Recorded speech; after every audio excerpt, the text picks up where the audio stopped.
So this is just a quick example of the power of this conductive filament. So this rod is made of conductive filament.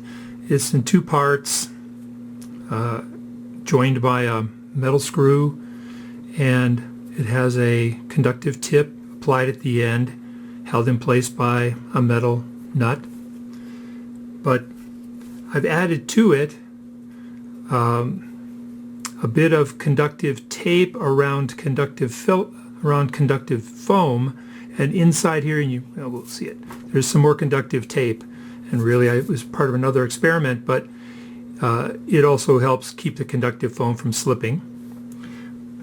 But just to show you, I'm just going to pinch this with two thumb and a forefinger, and that's enough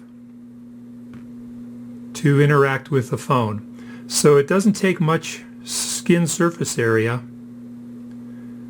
to provide the capacitance necessary, and that capacitance will be conducted over a large distance just using these simple conductive materials.